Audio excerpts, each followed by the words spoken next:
The August 4th, 2026 meeting of the Lewis and Clark County Commission. Will you please stand and join us in the Pledge of Allegiance? I pledge allegiance to the flag of the United States of America and to the republic for which it stands, one nation under God, indivisible, with liberty and justice for all.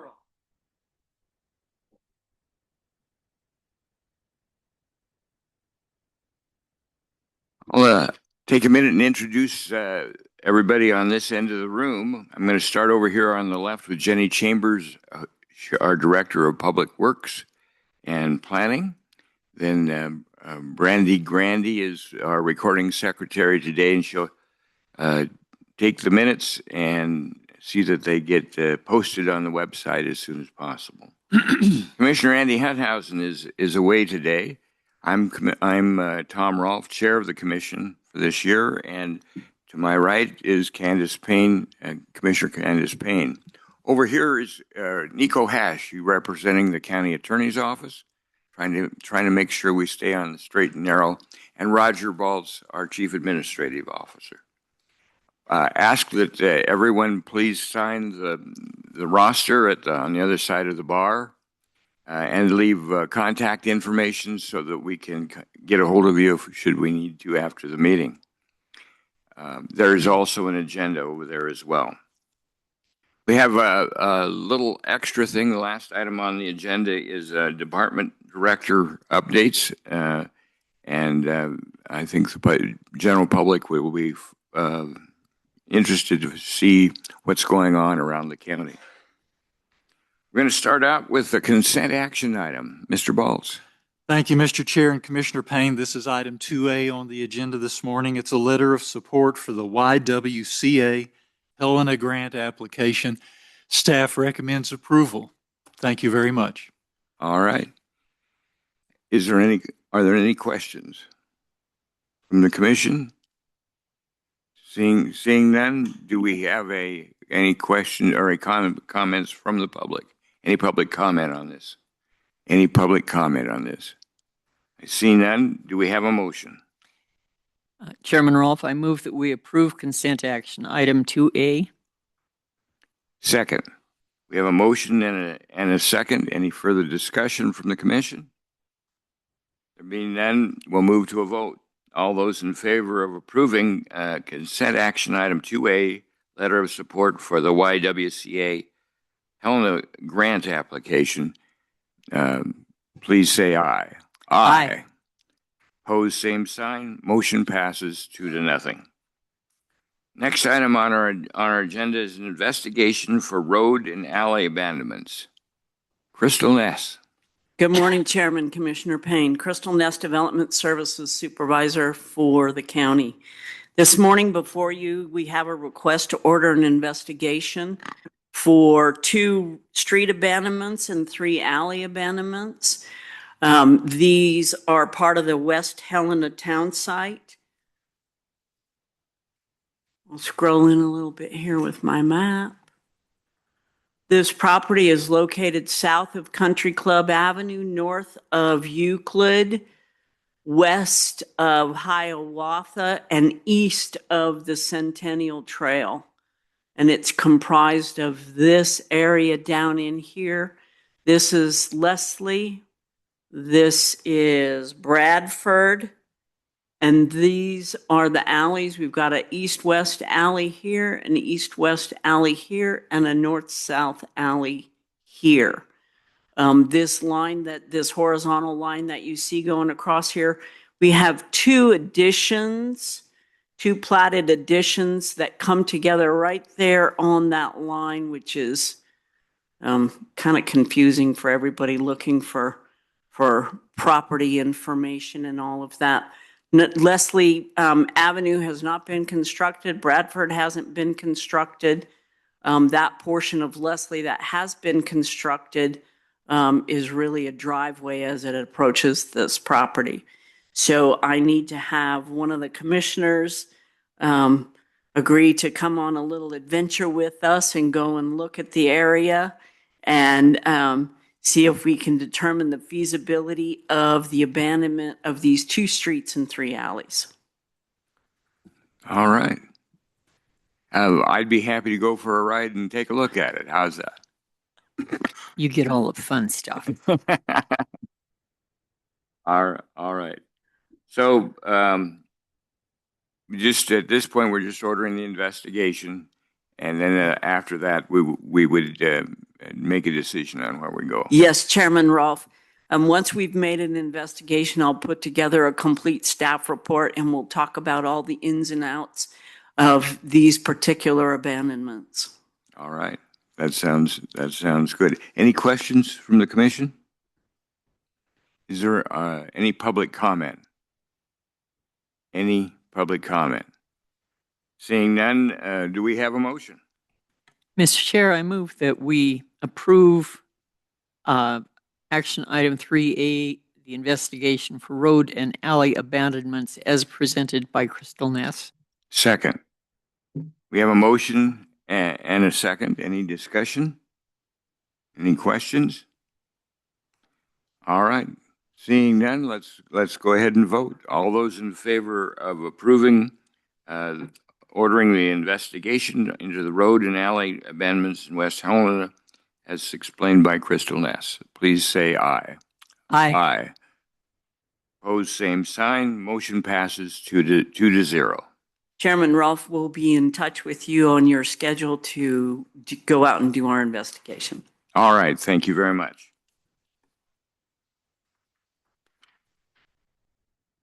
Item number 3B is a resolution 2026-87.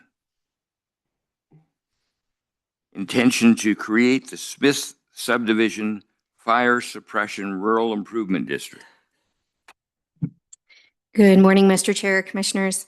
For the record, Rachel Ward with the Community Development and Planning Department. Before you this morning is Resolution 2026-87, a notice of intent to create the Smith Subdivision's Fire Suppression RID, number 2026-6. So on July 21st of this year, the Community Development and Planning Department received a petition to create a fire suppression RID for the purposes of maintaining a fire protection system that was developed to serve 4 subdivisions: the Aerosmith Subdivision, Blacksmith Subdivision, Coppersmith Subdivision, and Wordsmith Subdivision, that we're going to collectively call the Smith Subdivisions. These 4 subdivisions were granted preliminary plat approval on November 24th of 2020, and a condition of approval associated with each of those preliminary plats required the creation of an RID for the purpose of maintaining the fire suppression system. The system generally consists of 2 wells, a pump house, and 3 hydrants. Illustration here of the location of that pump house and the 2 wells, and then the hydrants are located within the area of this development. Because the 4 lots that are in the Espelin Minor Subdivision to the southwest, you can see them just down here, because those 4 lots will benefit from the development and maintenance of the fire suppression system. These 4 lots have been designated as benefiting properties and included within the boundaries of the proposed RID. A total of 10 benefiting properties exist currently within the district, and the petition was signed by 60% of property owners within the proposed district. So maintenance activities associated with this RID are going to include things such as yearly testing, electrical utility costs for the pump house, well pump motor replacement, well pump replacement, and variable frequency drive replacement. Funding of the annual maintenance is estimated to total $3,008.25. Each benefited property is estimated to be assessed $150.41 annually. I want to point out that these estimates are based upon the creation of the lots associated with the final plat of the Blacksmith Subdivision only. That's the first of the 4 subdivisions slated to be platted. And so further divisions of land within the boundary of the district will result in the recalculation of the assessments per lot, which we are expecting. So upon passage of the resolution of intent to create the Smith subdivision's fire suppression RID, a 30-day protest period will commence starting after the first publication of notice. The resolution of intent to create the district will be advertised in the Helena IR for the next 2 Thursdays. A notice will be mailed to all benefiting property owners, and public comments will be accepted until 4 p.m. on Monday, September 7th at the Lewis and Clark County Clerk and Recorder's Office. And finally, the public hearing for the resolution to create the district will be scheduled for Thursday, September 10th at 9 a.m. in this room. So with that, I'm happy to answer any questions you may have about this resolution. One of the things I think would be good for the public to know, when you and I talked about it, the 4 small lots up there that I guess are backed onto Canyon Ferry Road don't have access onto Canyon Ferry Road, and that's why they're involved in it. Is that right? Mr. Chair, so this morning we have 2 resolutions in front of you. One for the maintenance of roads. This one is the maintenance of the fire suppression system. And we've included these 4 lots within the boundaries of this fire suppression RID simply because of their proximity, that interconnected road network. If a fire were to occur, most likely the system utilized would be the one developed for this. They're kind of integrated in within it. But you are correct. Those 4 lots within the Esplin Minor subdivision, they do not have direct access onto Canyon Ferry Road. They utilize Sartori Road, which is just to the north here, for their access. Mm-hmm. Okay. All right. Other questions from the commission? Any other questions? No, I don't have any questions, but I see Mr. Smith is here and he may have some words to share with us that would be helpful. Absolutely. Can we ask him for You bet. a comment? You bet. We'd love to hear from you.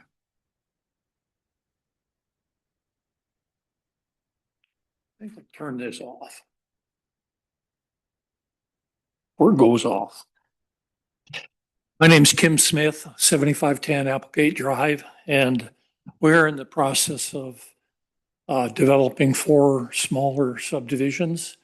And therefore, we have put in this water system, which the fire chief and I went out and flow tested the other day, and it came out okay. So it's a good thing. It obviously works with the subdivisions, the 4 lots. It'll be very, very close access if there's ever a fire there. So I think it's a good improvement for the neighborhood.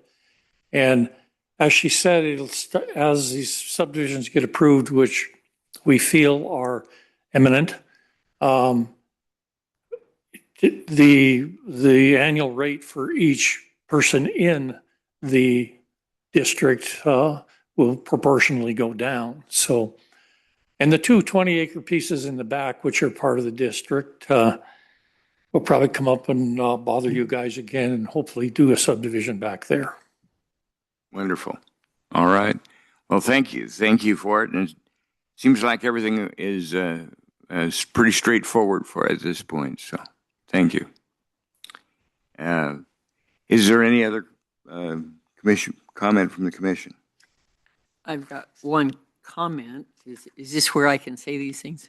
Well, we can do it now, or Okay. or we I can just do it later. am commenting. I'd like to comment on having a fire suppression system and being a part of this community effort to protect the housing out there. You look at a dry year like this, and I would think if somebody wants to buy a lot to build a house or to buy a house out there, this would really increase the value because it may raise their taxes, but it should lower their insurance if there is a viable fire protection provision out there. So I think this is a right thing to do, and to proceed in this manner is very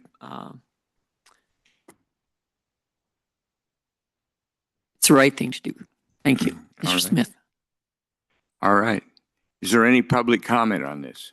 Any public comment?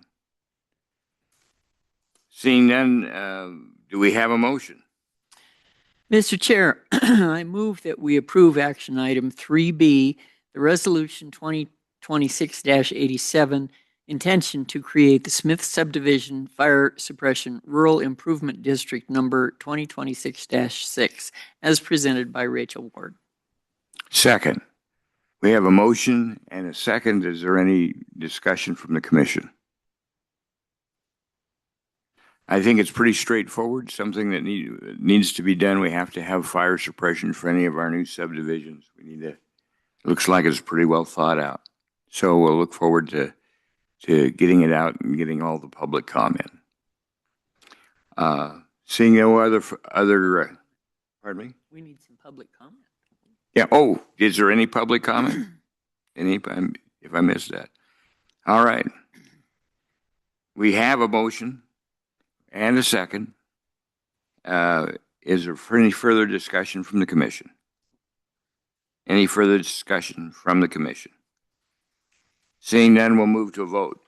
All those in favor of Resolution 2026-87, intention to create the Smith Subdivision Fire Suppression Rural Improvement District number 2026-6, as explained by Rachel Ward, please say aye. Aye.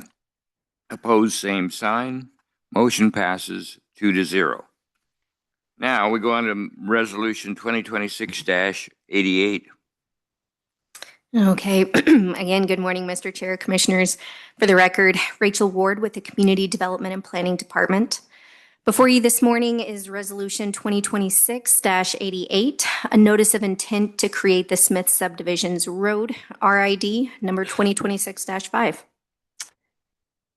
So on July 21st of this year, the Community Development and Planning Department received a petition to create an RID for the purposes of maintaining internal and external roads developed for ingress and egress of the 4 Smith subdivisions that we've previously discussed. These roads include Anneal Drive, Anvil Drive, Vulcan Road, Vice Road, Gray Rock Road, Bellows Court, Billet Road, Lavender Drive, Espelin Drive, and Sartori Street. I will pull this up as an indication of those, location of those roads.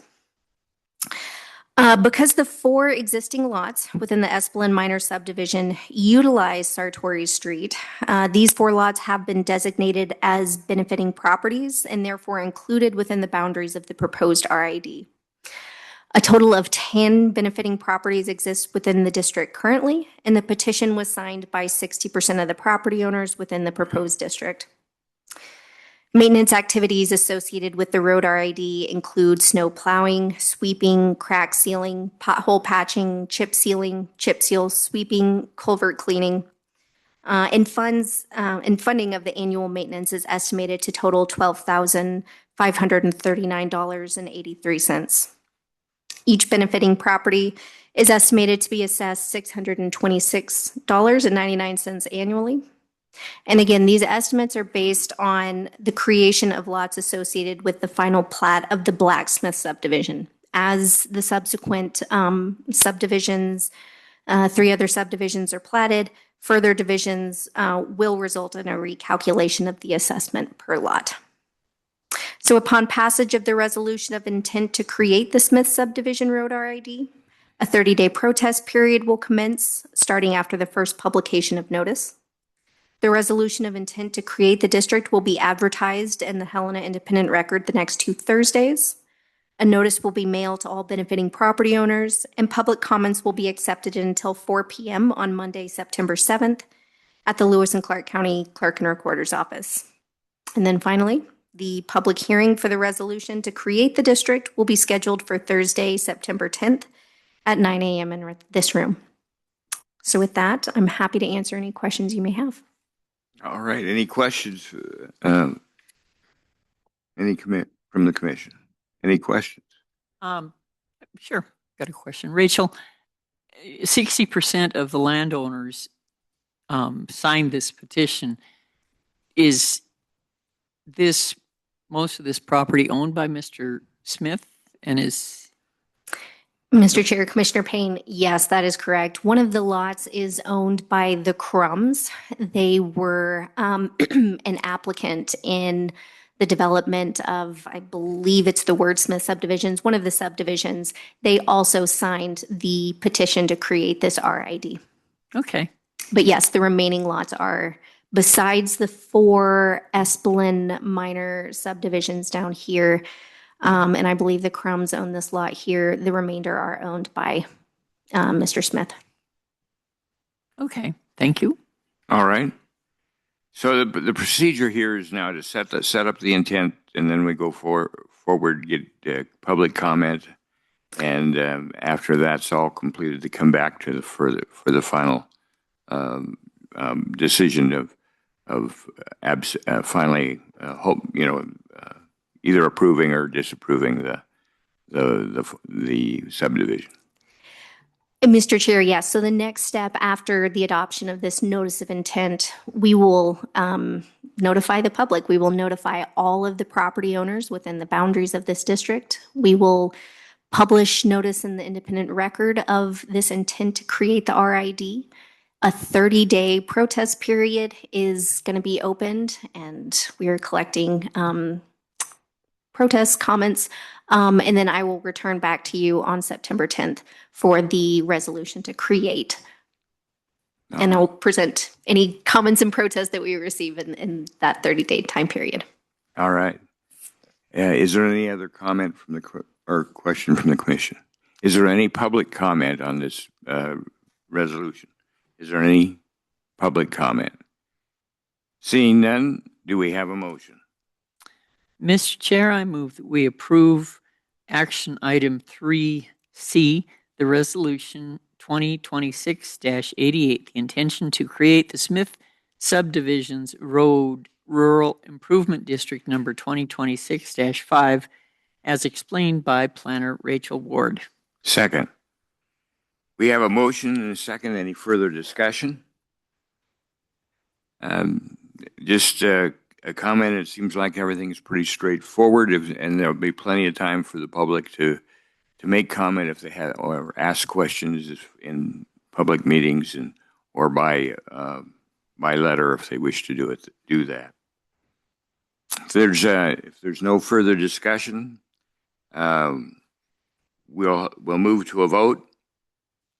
All those in favor of resolution 2026-88, intention to create the Smith Subdivision Road Rural Improvement District number 2026-5, as explained by Rachel Ward, please say aye. Aye. Aye. Pose same sign. Motion passes 2-0. All right. Now we're going to have our department director updates. We this is something we do quarterly. It provides an opportunity for the public to learn a little bit more about what's going on throughout the county, and we'll just go through the different departments and offices that are whose budgets are maintained by the county, and ask for an update of what's going on and what to expect over the next few months.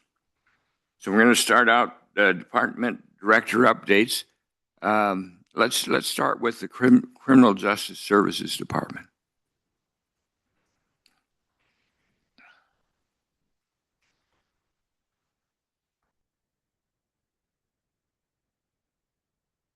Good morning, Chair, Commissioner. For the record, my name is Kelly McBride.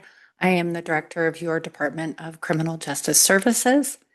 And my quarterly report this quarter has been focused on building the future of criminal justice services. While staff continued providing day-to-day services to the courts, individuals involved in the justice system, law enforcement, behavioral health providers, and other justice system partners, the department also reached several significant milestones that advance the Commission's priorities of long-range planning, collaboration, public transparency, and responsible stewardship of public resources. These efforts will continue strengthening public safety and improving services for the citizens of Lewis and Clark County. Strategic planning and system leadership. One of the quarter's most significant accomplishments was the official launch of the Criminal Justice Coordinating Council's comprehensive strategic planning process. In May, the CJCC selected the Justice Management Institute to facilitate development of the Council's long-range strategic plan. Following Commission approval of the professional services contract with JMI,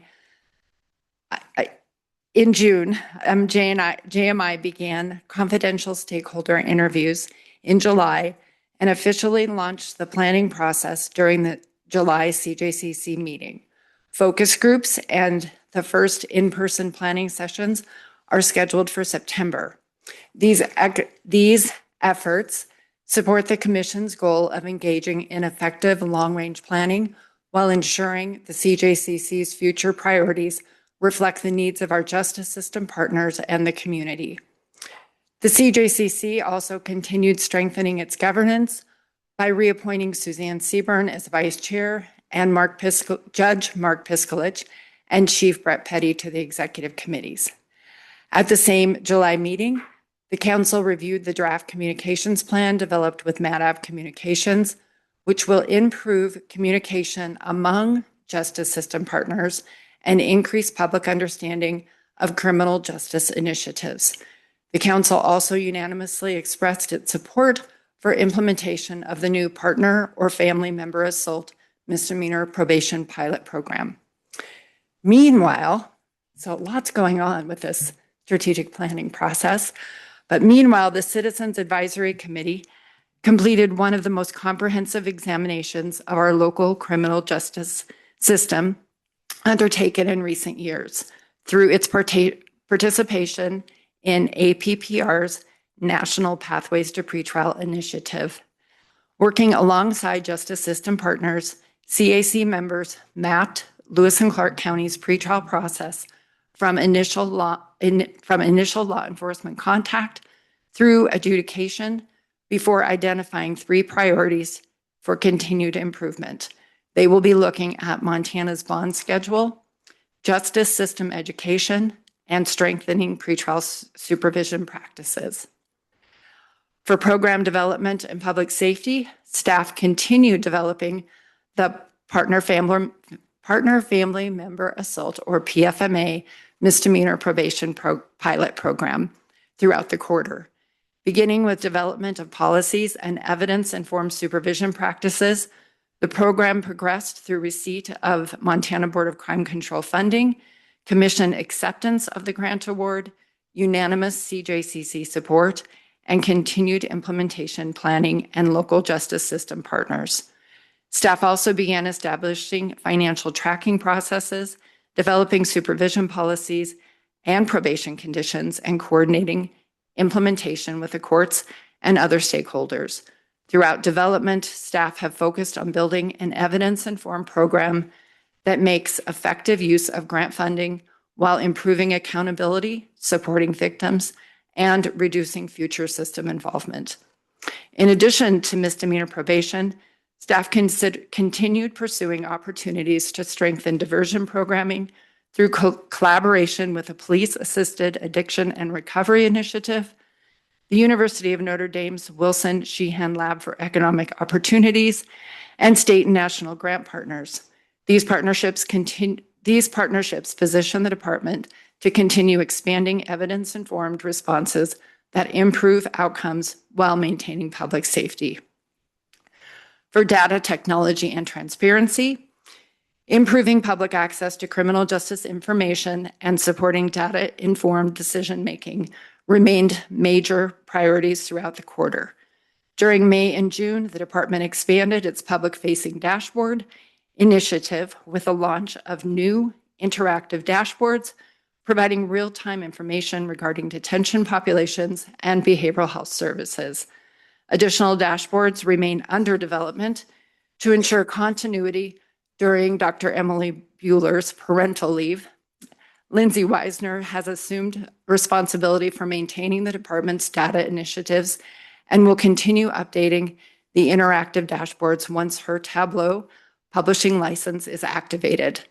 Staff also hosted Tyler Technologies for a comprehensive review of enterprise supervision, which is our department's case management system, and identified opportunities to improve system functionality, reporting capabilities, and support implementation of the new misdemeanor probation program. Behavioral health staff continued expanding services for individuals in the detention center while strengthening community partnerships. The department successfully filled the behavioral health case manager position during the quarter, reducing the department to a single vacancy. Staff continued providing medication-assisted treatment coordination, discharge planning, behavioral health court participation, naloxone distribution, and transition planning for individuals returning to the community. Staff also continued implementing the HEART grant while monitoring proposed state funding changes and recruiting for the remaining therapist position. Department staff continued investing in professional development while strengthening partnerships across local, state, and national organizations to improve collaboration and customer service for justice system partners and the public. Looking ahead, during the coming quarter, staff will continue implementation of the PFMA misdemeanor probation pilot program, advance the CJCC strategic planning process through stakeholder interviews and September focus groups, continue expanding public criminal justice dashboards, maintain behavioral health and pretrial services, and prepare for the department's NAPSA accreditation site review. Together, these initiatives support the Commission's goals of providing outstanding customer service, engaging and thoughtful long-range planning, strengthening communication with our partners and the public, and ensuring responsible stewardship of public resources. The Department of Criminal Justice Services remains committed to delivering evidence-informed, collaborative, and fiscally responsible services that improve public safety and serve the citizens of Lewis and Clark County. And maybe just a little bit of background. If I remember right, the Criminal Justice Services Department was established as a result of the bond issue that did the remodel on the detention center and provided for extra money for public safety, and also provided for an opportunity for the county to have a group like this to potentially keep people out of the jail and keep them part of the society while they were going through the judicial process. That is correct, Chair. In 2017, our voters approved a levy that created more positions for the detention center so that the sheriff's office could have the staff needed for a remodeled detention center. At the same time, the levy created the Department of Criminal Justice Services, or funding for the Department of Criminal Justice Services. And with the passage of that, we started in December of 2017 and have taken our direction and, to your point, worked to reduce the number of individuals in the detention center through a myriad of evidence-informed programming, keeping the community safe, and addressing behavioral health needs as well in the criminal justice system. And you actually work with several hundred people that could have potentially wound up in the jail. We average about 300 people assigned to pretrial services at any given time. So yes, you are correct. Those 300 people are, because they're on pretrial services, that means that they're in the community waiting for their trial. They're working with their pretrial officer. We measure to make sure that they're making it to court and are not arrested on a new crime. And for making it to court, we've got about a 92% average, which is really good. So we're proud of ourselves for that. Those individuals, it really wouldn't do anyone good to have those individuals in the detention center for approximately 9 months waiting for their trial, when they can be in the community, working, paying their rent, taking care of their children, and just contributing to the community. Okay. All right. Any questions? I have a couple of questions and because of my lack of technical acuity, I wanted you to talk to me a little bit about the department expanded its public-facing dashboard initiative. And what in the heck is a dashboard? So a dashboard is, it's our data. It's our way of sharing data with the community by going to the county website and clicking on the Criminal Justice Services link. There is another link that says data. And so once you click on that, you can look at all forms of data. The interactive platform is, there's one for the detention center. So the community member can click on, if they just want to see all of the men in the detention center. If they just want to see all of the women, they can refine it by if they want to see individuals who are in our detention center with a felony charge or in our detention center with a misdemeanor charge. So you can really see what the population in our detention center is. And for the community member, they can drill down on what might be most important to them. We also have behavioral health dashboards. We have dashboards for our pretrial services program, for our PASS program, which is escaping me. Of course, I had to lose my words there, but it's a misdemeanor probation program for post-adjudication supervision services. That's what PASS stands for. It's a behavioral health misdemeanor probation program. And so you can go in and see what those statistics are as well. By dashboard, we just mean a set of graphs and charts and data that is displayed in a way that the community can understand. And or as we work forward, we are hoping that all of our dashboards will be interactive. Okay. Then I'm also this public-facing dashboard. Are there any issues regarding the privacy of the individual who is being held or whose name appears on this dashboard? Do we have to worry about a problem with their privacy protection? So there is a jail roster. That jail roster is public. At any time, we can go in, anyone can go in. It's on the sheriff's office page. It's also on our page.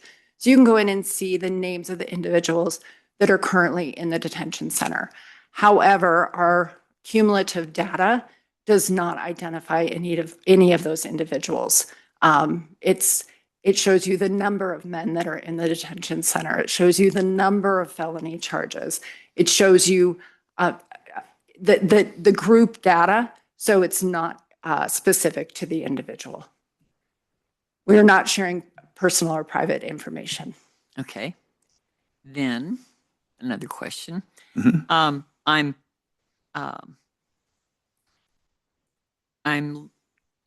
one of the points you made had to do with this program is intended to reduce future system involvement, meaning I think it means we don't have as many people going or staying in the jail waiting their time in front of the judge. And then the other part of the last sentence in your presentation is to serve the citizens of Lewis and Clark County. I think it's important that we keep in mind that the citizens of Lewis and Clark County includes the people who have stepped over the line and possibly broken the law. And even though we may look upon them as bad actors, these people are sons and daughters of our friends and neighbors. They're probably people who've grown up here, been friends with our kids. And I think that is a wonderful thing that we are trying to do as a society, rather than just branding them as broken and throwing them out. This is a way of trying to get them so they're functioning parts of our society again. And thank God my children are not participating in that, but they have friends who are, and we have to do something. Agreed. And that's the work that we're undertaking. And by that, we want to reduce that future system involvement. And by that, I do mean once we've worked with someone, we're watching. We don't want them to be arrested on a new charge. We don't want them back in the system.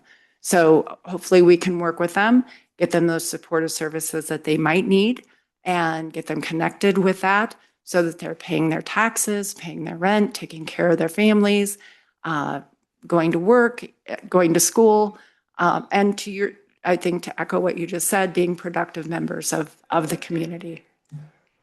Thank you, Kelly. All right. One question I get asked a lot, and I think I know the answer, but who makes the final decision on who stays in jail and who gets to be part of your program? The judge. That's what Judge's discretion, and that's the way we like it. That's right. Okay.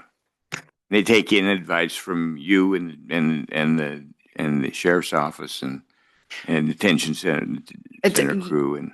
Yes, and there is a bond review roundtable that meets every couple of weeks. It's comprised of the county attorney's office, public defender's office, our office, detention center, and meet to discuss the folks who are in the detention center who have been assigned a cash bond that they cannot afford, and look to see if there's a way that they could be released to pretrial services rather than sitting in the detention center. So that's then presented to the judge, but you are correct. The judge has the ultimate decision. All right. One more question. Oh, one more question. In one of the continuing cries we hear is our taxes are way too high. So I'm thinking, and do you know what the cost per day right now is of keeping someone in our detention facility? Yes. So to keep, for someone to stay in our detention facility is approximately $125 a day. That's taxpayer money, $125 a day. They can be assigned to the pretrial services program, which costs our taxpayers about $6 a day. How much? Six. Like six? Yes. Versus 125. That seems like a pretty good return on our money, doesn't it? Okay, so when people are concerned that we're spending money willy-nilly on these fancy programs, this seems like a win-win. Thank you, Kelly. Thank you. All right. Thank you. If we take this much time on each one, we may be here until this afternoon sometime. So we probably should shorten. It is air conditioned in here. This is nice. There's no smoke. Next one on our list is health department, and I don't believe there's anyone here from the health department, but there is a report that was sent to us by, and maybe Brandy, we could attach that to the notes, and when we put it on the website, so that people can read that health department report.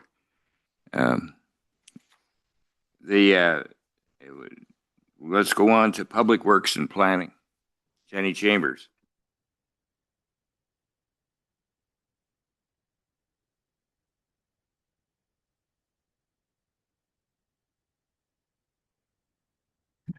Good morning, Chairman and Commissioner Payne. For the record, my name is Jenny Chambers, Public Works and Planning Department Director. Thanks for allowing time for us to provide department updates on their quarterly reports. I also provide monthly reports on a regular basis, and they provide more detail on all of the programs within Public Works and Planning Department. But here are some just highlights.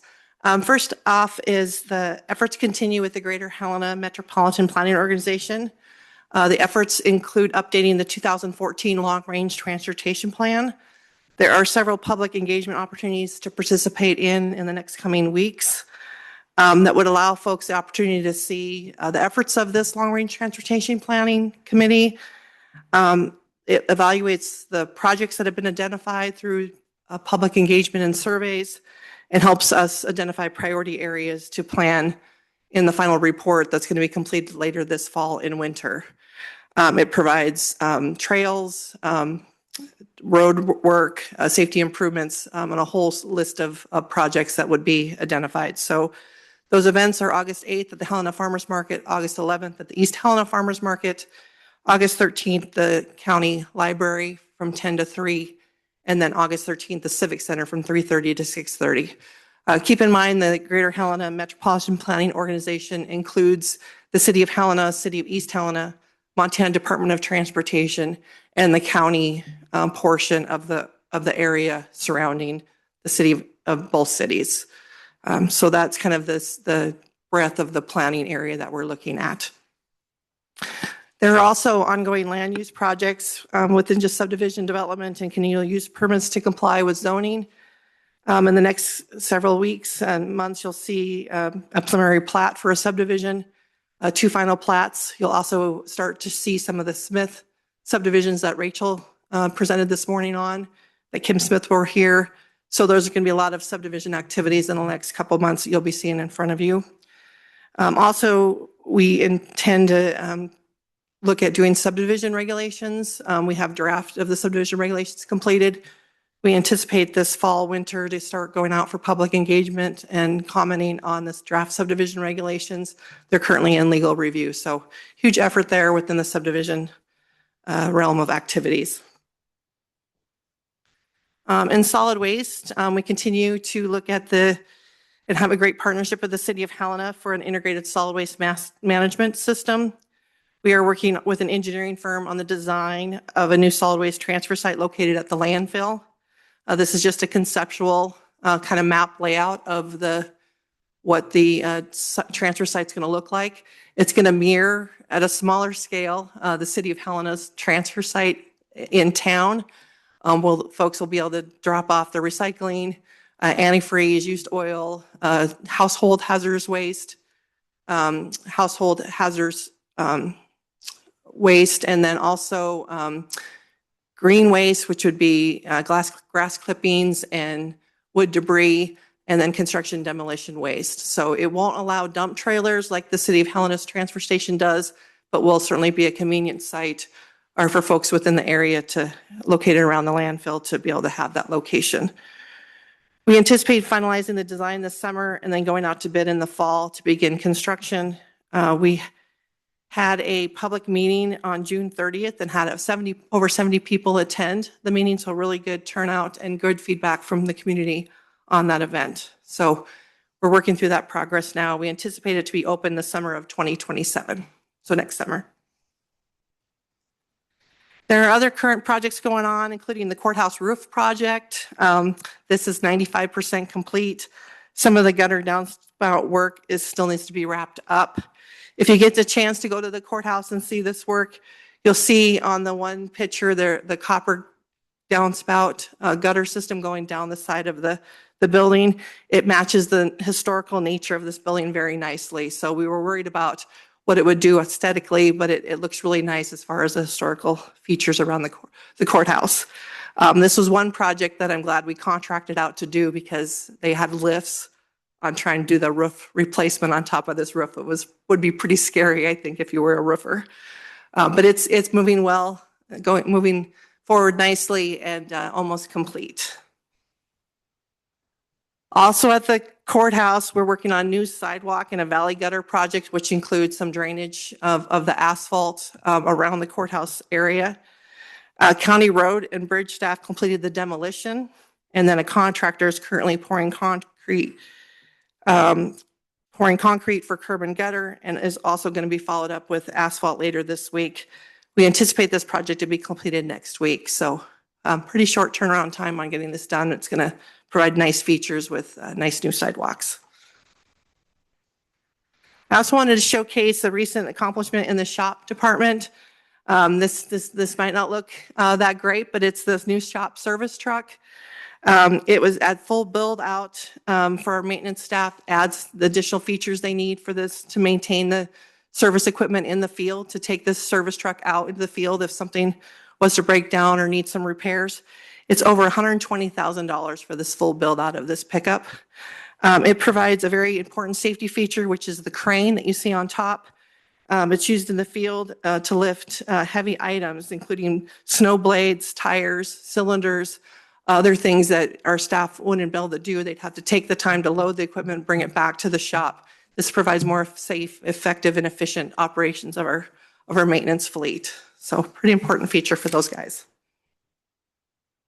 A couple of projects on the other road and bridge department. This is the Craig River Bridge before and afters. This project is completed. Funds from Senate Bill 536 were used, so this was not taxpayer money. We received a grant of $150,000 for this project.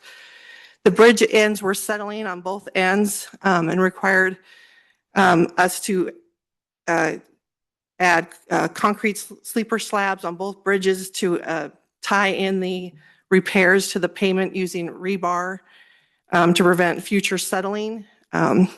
Also, when they were getting in here to do the work, they noticed that the foam backing boards of the abatements were failing and causing the settling of the issues to occur. So, and then there was covered the areas with the new asphalt. So this project is completed. It's going to prevent that settling of that major important bridge moving forward. Later this summer, the application of a deck sealant is going to happen over this bridge, and then that project's completely done. And then also just on some of the road-related projects, which includes just end summer construction and preservation work. This is a picture of McHugh Drive, a new asphalt surfacing.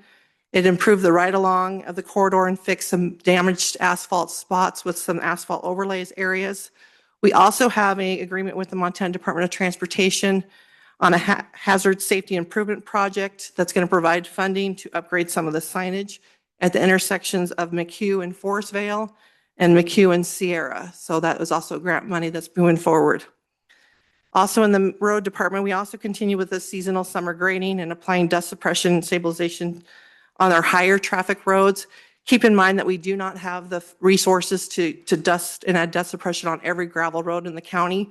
It's only those roads that have very high ADT, average daily traffic. We currently have 5 vacant positions in the road and bridge department, and work is being done on priority areas and as resources allow. So you may be getting more phone calls than normal. It's because we're down some vacant positions. We've been working with HR very closely on exploring options to help with recruitment efforts because we are worried about this winter season, making sure that we have enough folks hired for doing snow removal.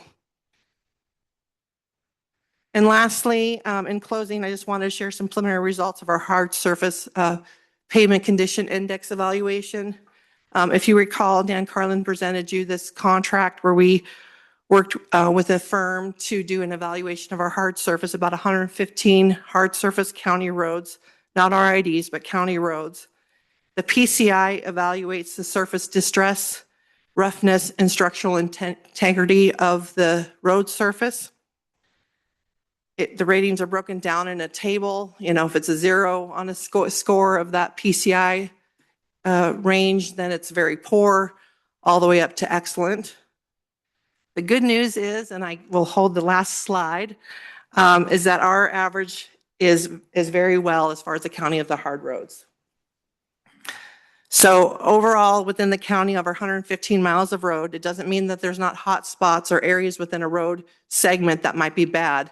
But overall, the average score is 87, which is very good and excellent. This is good news and with our limited amount of funds that we do focus on trying to preserve and maintain to extend the life of the roads that we currently have. There are some roads and segments that have bad spots, like I mentioned, that should be addressed. But overall, it shows the condition of those roads. We will continue to look at this data, evaluate it, and it will be helpful in future years and months to help us prioritize where those funds for our maintenance go forward. So it just is a really good indicator of we're in both very good and excellent, and the money goes to preserve the roads we have versus trying to build new roads moving forward. So that's what I had today for you, commissioners. All right. Thank you. Any questions? I'm just amazed at all the work the people down in that little collection of buildings get done. So thank you, Jenny, for your work. And I see Kevin is here too, and I'm not sure if he's here to add to the clarity of your report, or if he's here to give us the rest of the story. Mr. Chairman, Commissioner Payne, yeah, Kevin Horn, our Operations Manager for Road and Bridge Department, are here as well. I was worried about having you guys ask me too many complicated questions on the bridge project or on the PCI data, so he was back up for me in case there's any questions that I needed help with. All right. And you go through and you analyze every one of the roads and how often?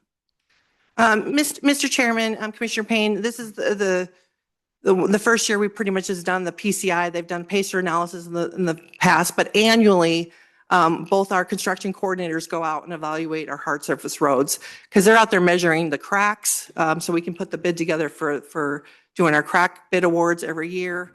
We drive them to see how the rideability is, to see if there's some bad spots. We, of course, get also complaints from citizens that we go out and evaluate their information. So I would say on an annual basis, the roads are being evaluated, whether that's the culverts, whether it's the signage, or whether it's the road hard surface.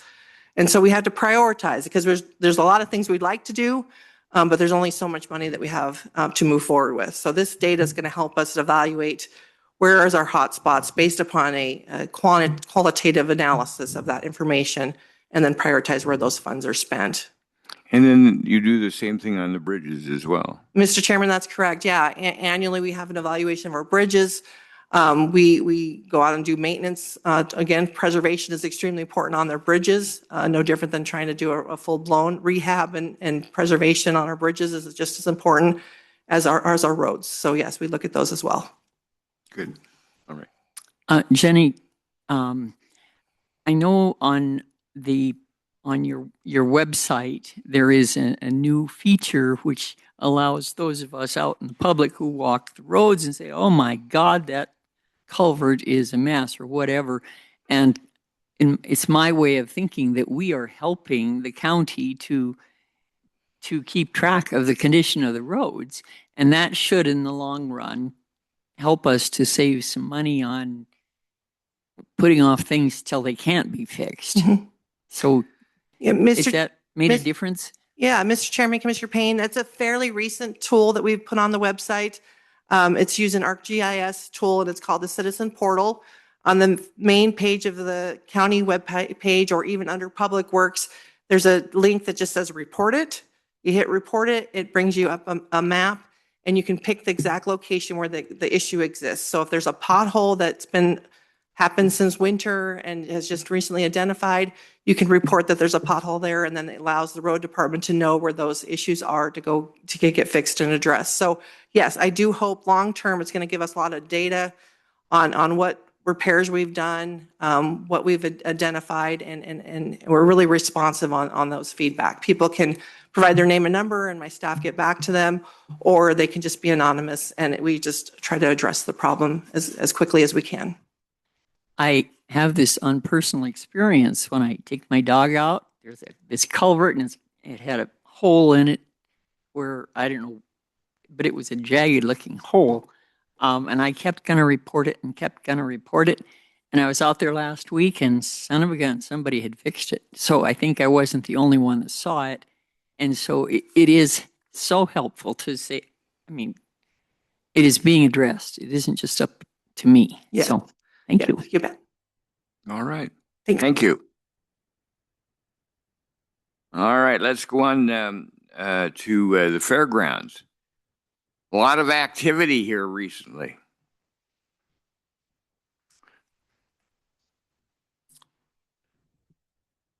Good morning, Mr. Chair, Commissioner Payne. My name is Kevin Tenney. I'm the manager of the Lewis and Clark County Fairgrounds. My report today is going to focus a lot on Stampede and Fair. We believe as staff that the Stampede and Fair overall was a very successful event.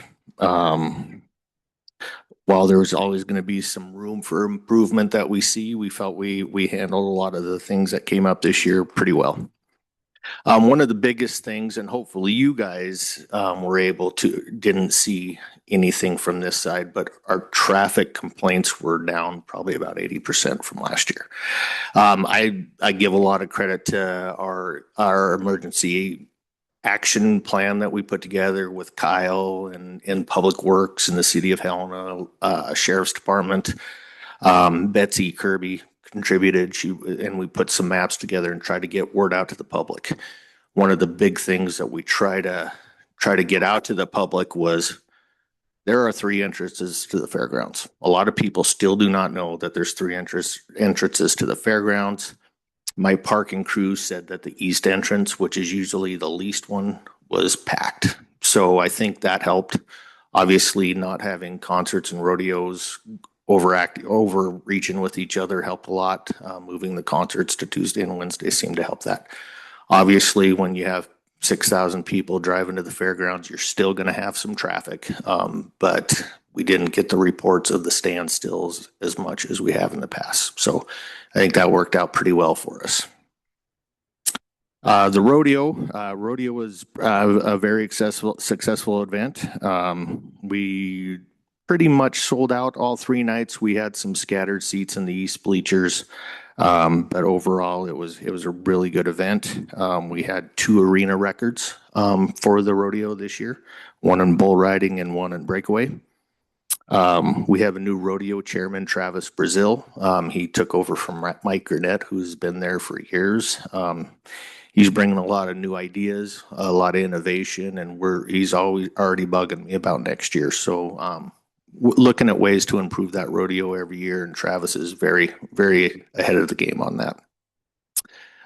Food concessions, which really surprised me, and I know Candace was down there serving steak sandwiches, and but during the day it was ghost town down there. It was 98 degrees almost every day, but our food concessions was actually up from last year. Come 6 o'clock, it was packed down there, but I was expecting to see a little bit of a down year on food, but it actually is up a little bit. We did experience quite a few electrical issues in the food court and in the kitchen. The AC went out in the kitchen early on. We were able to get Tri-County down there to fix that issue right away. We had some electrical issues in the food court itself. Eagle Electric was able to get down there multiple times to fix the issues. And myself and Corey Pop, who is my concessions coordinator, went through and we were able to pinpoint what the problem was, and we'll be able to address that before it happens next year. We had a lot of other maintenance issues that arose. Our air conditioner in the office went out multiple times. We'd have to shut it down and it would freeze up, and we'd have to wait for it to thaw. So it's very uncomfortable for my staff in there this week. As there are with pretty much all large events, there were quite a few other maintenance issues that we were able to handle. Unfortunately, we did have some vandalism in our multi-purpose building. It is an old building, and as you know, Chairman, there was some issues in the bathrooms. We were called multiple times, and it was toilet paper, or not toilet paper, but paper towel stuffed in the toilets, in the sinks. That happened multiple times where our guys would have to run over there, clean it up, pull everything out. It is an old building. The plumbing works when it's used properly.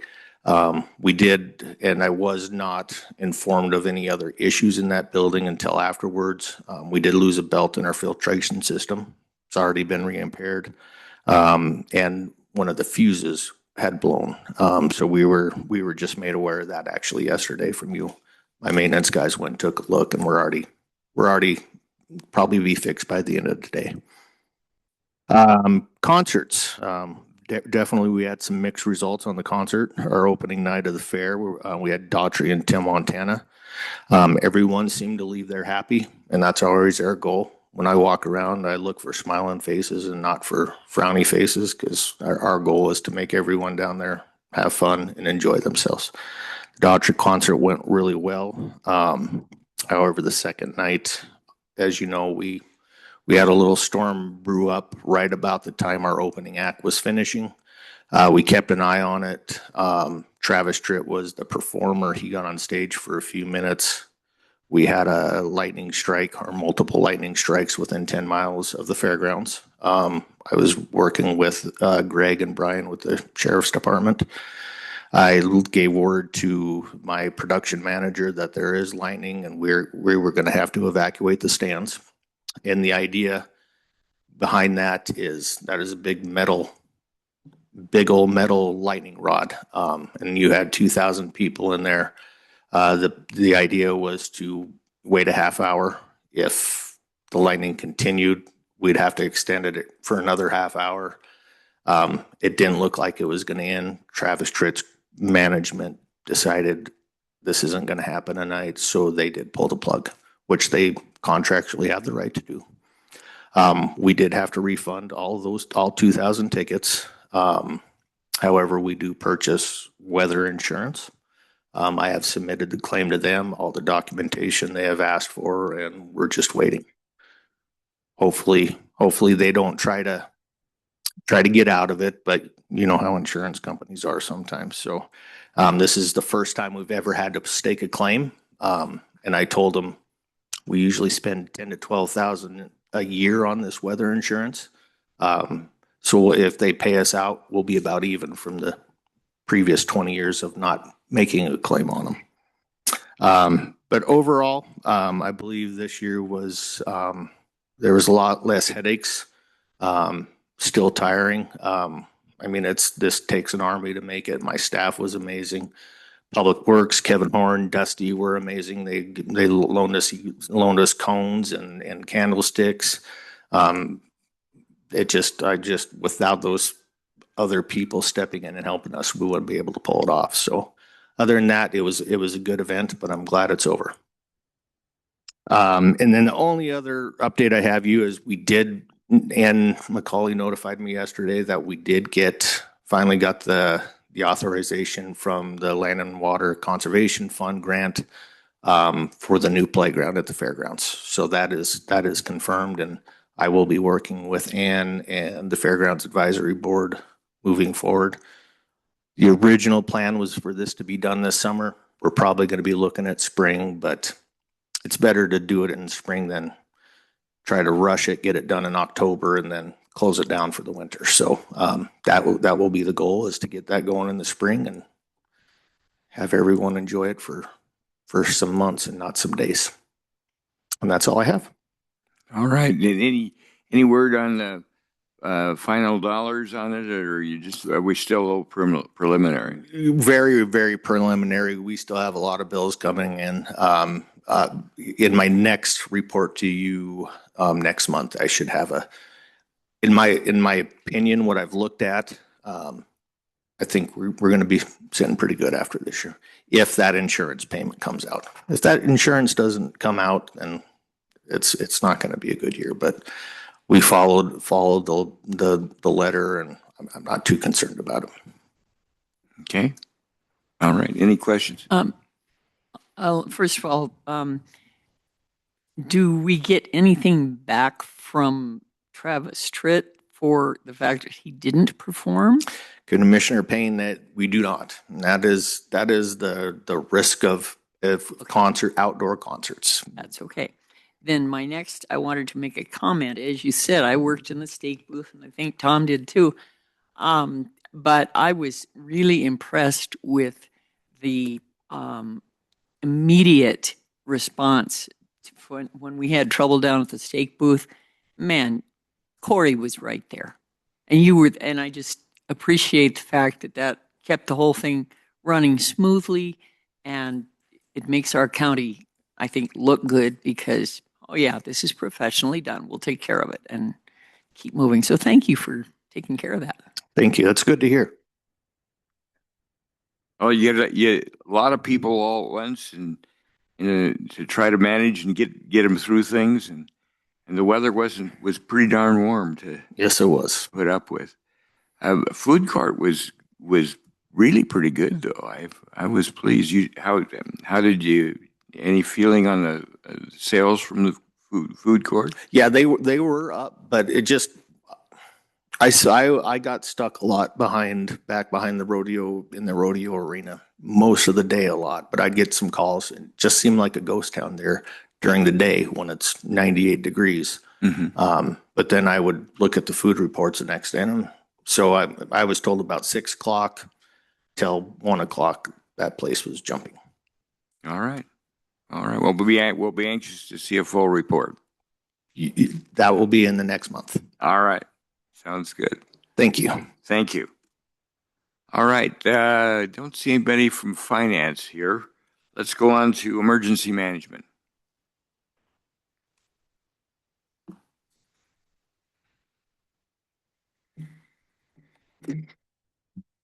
Thank you, Mr. Chair, Commissioner Payne. Kyle Sturgill Simon, I'm the emergency manager for Lewis and Clark County.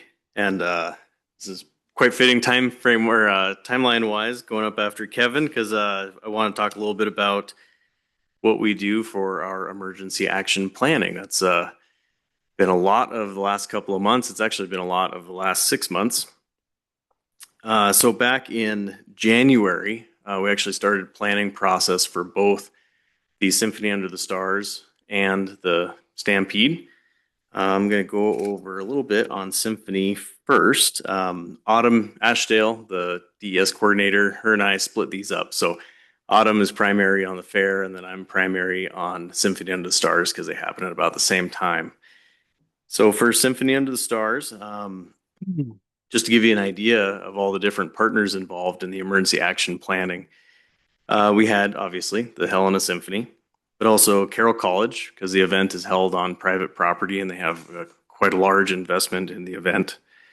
Helena Police Department, Helena Fire, St. Peter's Health had multiple ambulances there, City Transportation to assist with traffic management plans.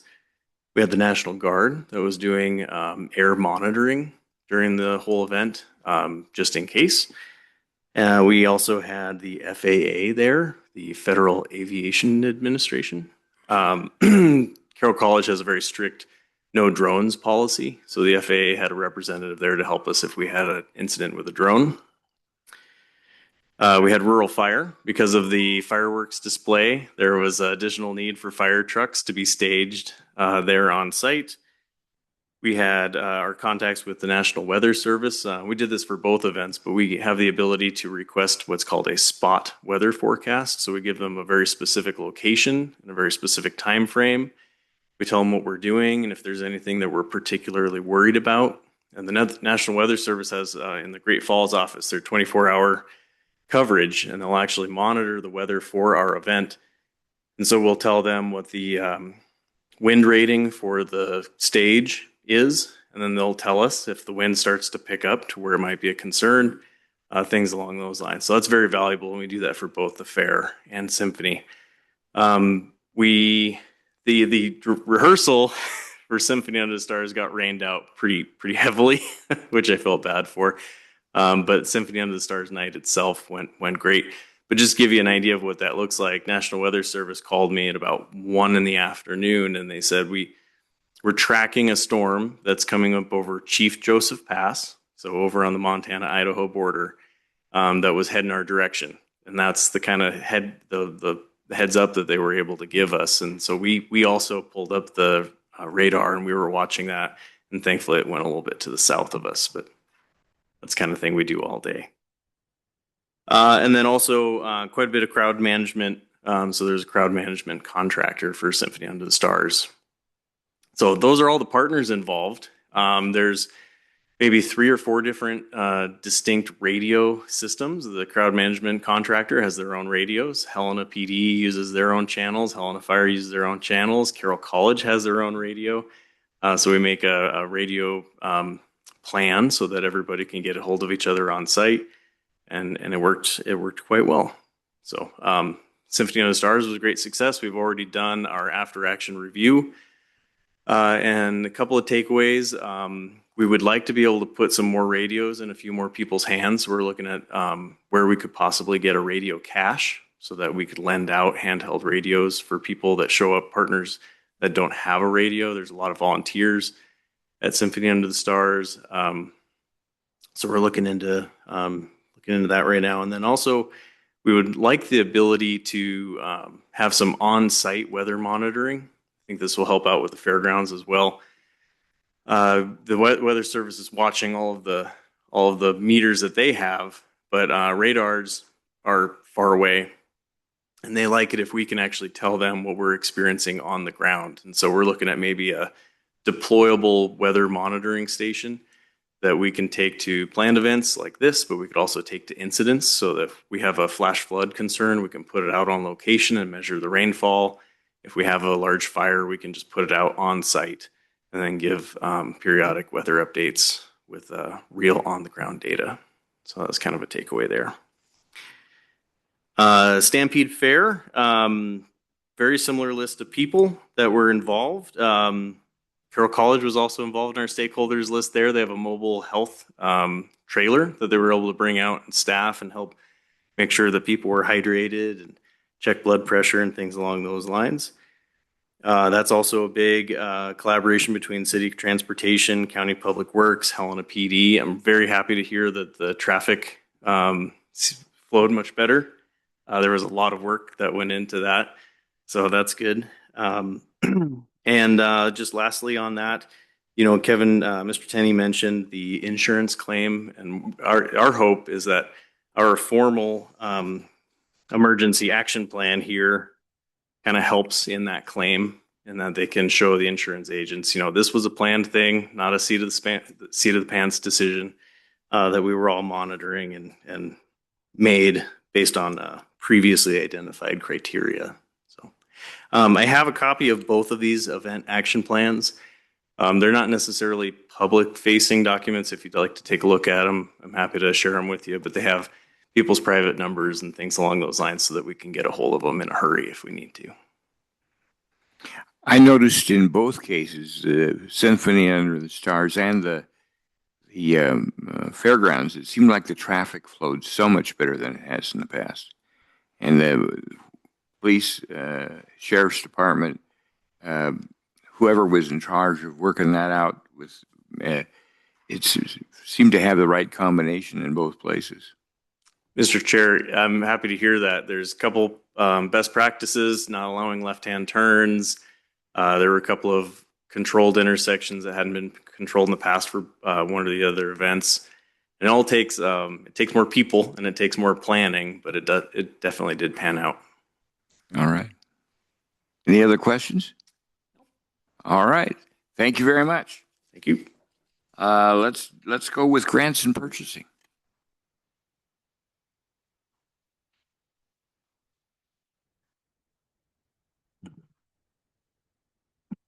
Mr. Chair, Commissioner Payne, good morning. Ann McCauley, Director of Grants and Procurement. We've had a busy last quarter since May. We've worked on policies, both a grant and a subrecipient policy. Concurrently with that, however, the U.S. Office of Management and Budget released proposed changes to the Uniform Guidance, which is the major federal financial assistance guide that federal agencies use to pass down federal funds to states and local governments. As you're well aware, we submitted comments to OMB, as well as submitted those comments to all of our congressional delegation regarding impacts that those would have on us at the county level. Right now, those proposed changes are to become effective October 1, but the public comment period has now closed, but is still under consideration. So I have not heard anything other than that at this point. On our procurement side, we've had a lot of major projects that have gone through the full solicitation and are through notice of intent to award and negotiation. This includes the courthouse elevator, RFQ and RFP, the examining land surveyor project with the planning department and clerk and recorder's office, law enforcement, mental health services, MS4 management, security systems, and cybersecurity related contracting. We had 26 contracts through May and July that came through our office with the contract cover sheet. And our procurement officer has continued to do updates to our procurement resources, business account management, contract templates, and staff training for procurement and contracting. For grants, we've had a very busy quarter with our community development and block grant program. As you're well aware, we have many active projects going on right now with our CDBG funds. The Cray County Water and Sewer District is wrapping up the Barnes Lane project. I attended a site visit that we had up there last week, and happy to say that 11 properties that are right along the Missouri River have now been taken off their septic systems and are tied into the district sewer treatment plant. That was a big project that's been in the works for over 5 years now, with other updates that have happened with the treatment plant. Chris Goodman, the president of the district, acknowledged the county that he basically said this work couldn't have happened without the county's support. So I wanted to pass that on to this commission, including our ARPA funding that we provided the district, as well as the CDBG funds. It's over $770,000 that have come through the county to help support that district. I know from the district's perspective, they're hoping that this is it. They're ready to just get fully operational and have that treatment facility work as it was intended. So thank you from the district.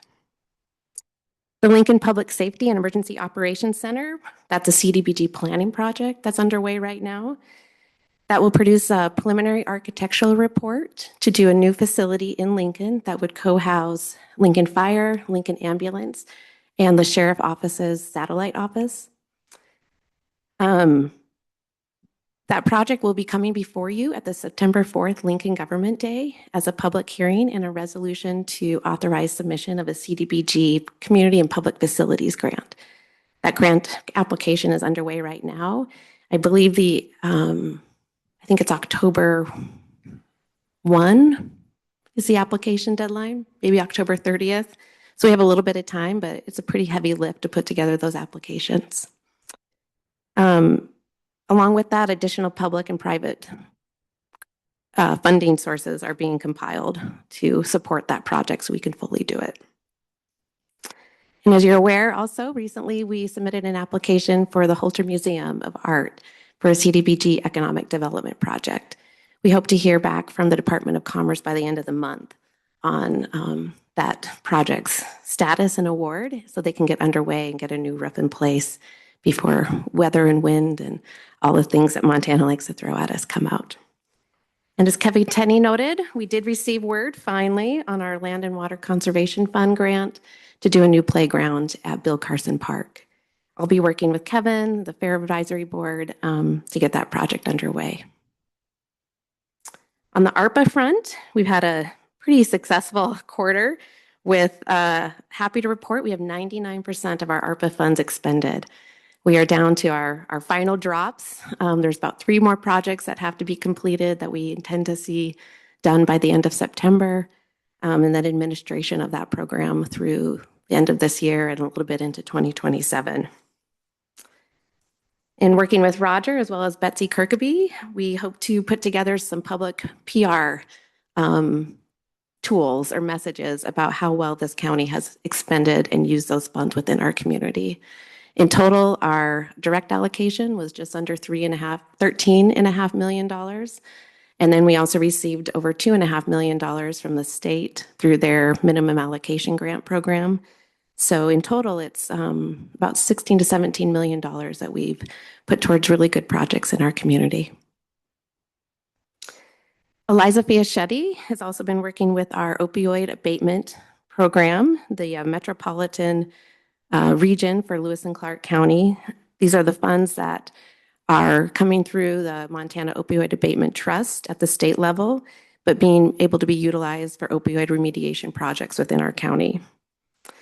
As of the end of June, over $1.2 million of those funds have been allocated out to organizations within our community to work on opioid remediation. And there will be another grant cycle that's open right now with applications due September 1 for the remaining amount that we have available this year. And that's all I have for you this morning. Happy to take any questions. I just want to say that I just really appreciate your attention to detail, the way that you're on top of all of the opportunities.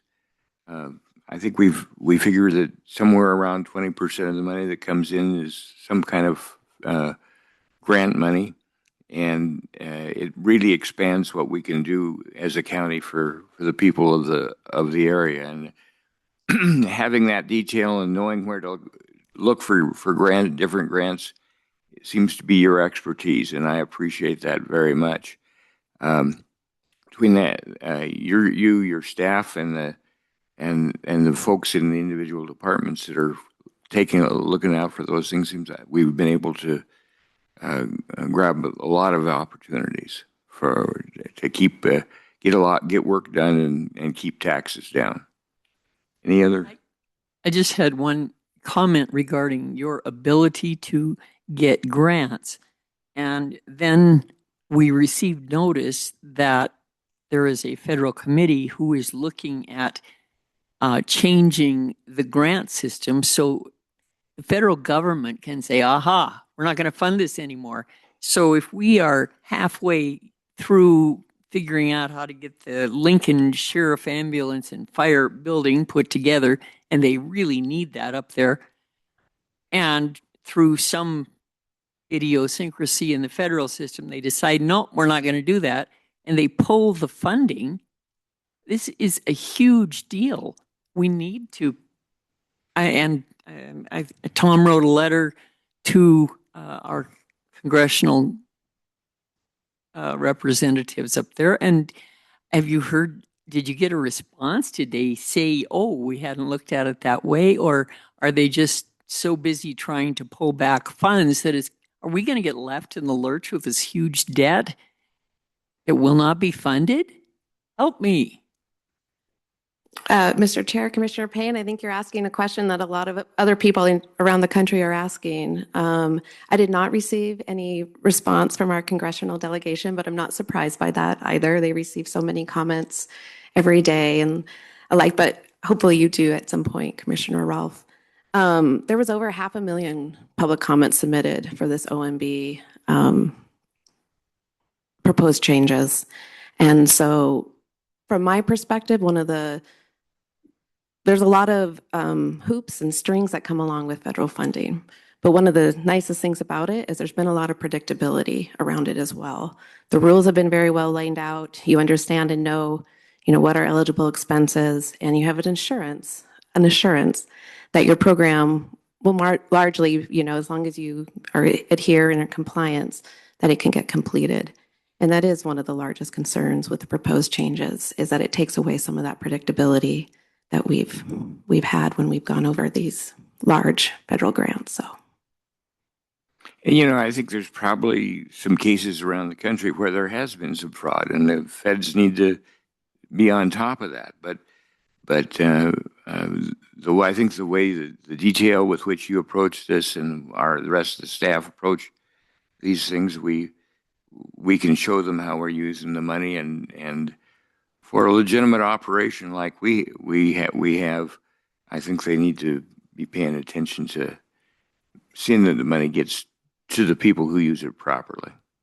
So thank you for the heads up and the opportunity to get those letters out. Yeah, thank you. All right. Let's go on to information and technology.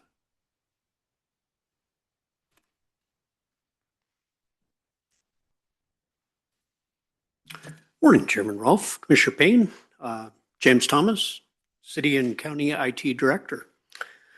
I always start with staffing. In my last status report in May, I reported that we were finally fully staffed for the first time.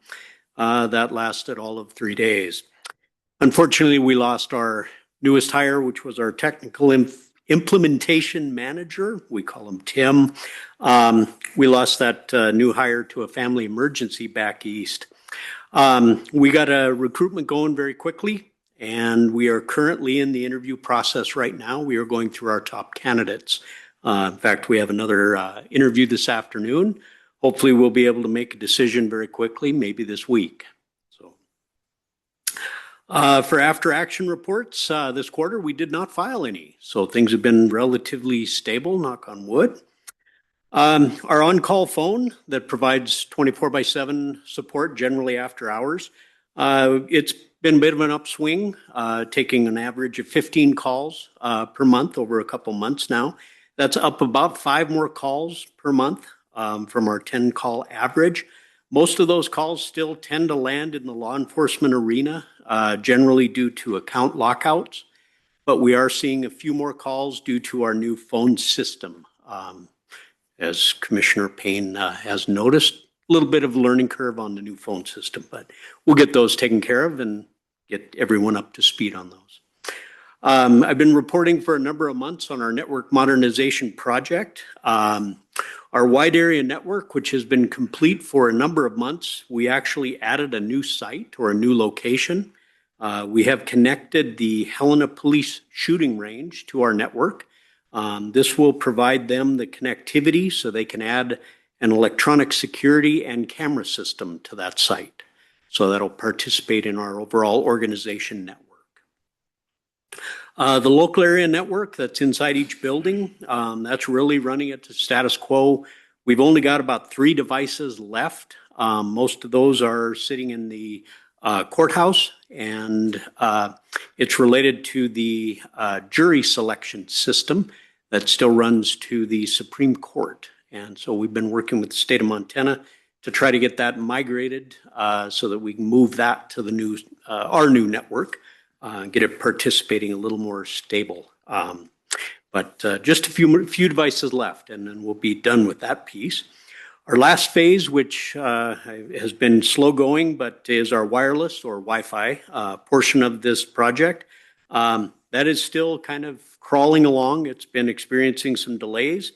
It has been waiting for the biggest phase of it, which is our new on-premise servers and storage network. We just got those started running, actually connected to the network, with the first phases of those coming alive last week.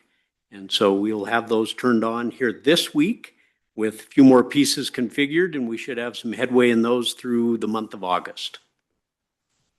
I'd like to report on our security awareness training. The first quarter training finished up at a 94% completion rate, which isn't terrible. Most people rate that at an A rating, so that's pretty good. Our second quarter training actually ended on July 17th. After 2 additional weeks, we've only reached 85%. So it's a little bit slow going on that one. We have made a change to that training campaign. What we've done is what we call third level reporting. So what we do is, as we hit past due every 3 days, the user and the supervisor get a reminder that the user has not completed training. But then every 5 days, we send the user, the supervisor, and then the next level manager, we also send a reminder that they have not completed that training. Our goal is to get as much participation as possible. Training is good for everyone, whether you use it at work or whether you use it at home, it's good training. So trying to get as much participation as possible. 2 big projects, our replacement phone system. We have accomplished the migration for 426 phone numbers. There's a few more phones that are related to that because there are a few areas that have multiple phones, but only one phone number rings into them. But we've migrated 426 phone numbers. All of law enforcement right now is still delayed, and that's around 86 phone numbers. That delay is due to a specific hardware device that we have been struggling to actually get our hands on. It is known as a voice router.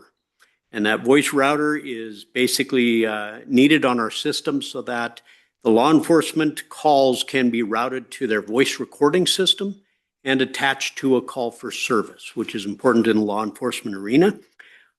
We believe actually at late last week, we have finally located a device, may have located 2 of them in the country. We are trying to basically make sure we have secured one of them with a purchase order, and we're trying to make sure that it can get to the engineering team so that it can be configured and it can make its way back to Montana so we can get it installed. Our initial goal was to get the phone system complete, installed for us by July 14th. We're running a little beyond that time frame based on that hardware delay. So we're shooting for roughly by the end of August, since that hardware is kind of right now an unknown quantity. The other project that is pretty significant was the jail video system. Initially, this was basically just to help the detention center make sure that the existing jail video was in a place where they could rely on it to make sure that those videos were archived correctly so that if they needed to recover one, it was in a good state and could be recovered. We check on that now monthly to make sure that it is keeping up real time, and it looks like it is doing pretty well. That did initiate a new project, though, and so we are participating with the Public Works Maintenance Department and Buildings Department and the Sheriff's Office Detention Center on a new project to evaluate and update the security and video system throughout the entire detention center. That does conclude my report for this quarter. Be happy to address any questions. Any questions? All right. Thank you. You know, I have to continually appreciate the diligence you have in getting as much done as possible and keeping the price down.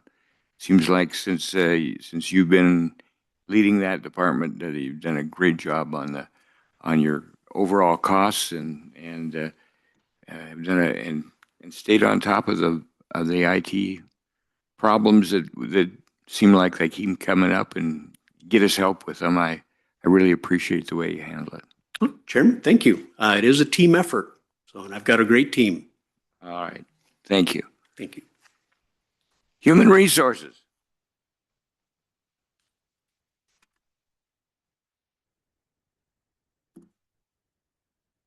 Thank you. Thank you.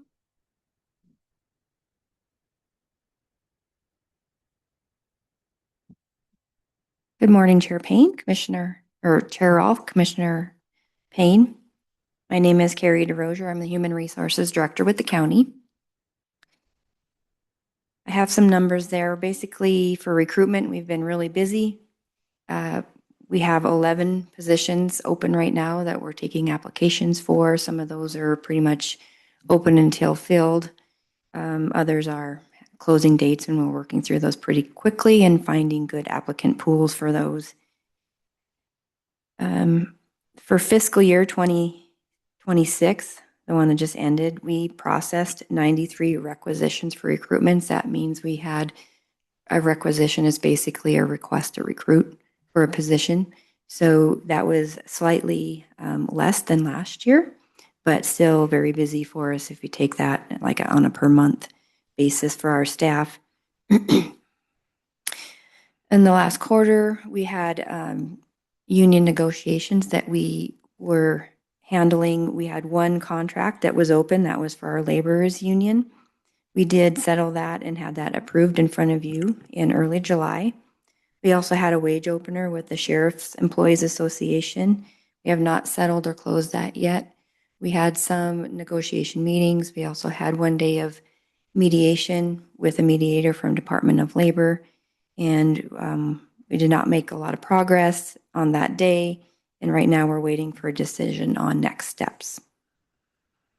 We also have one grievance currently that we're working through.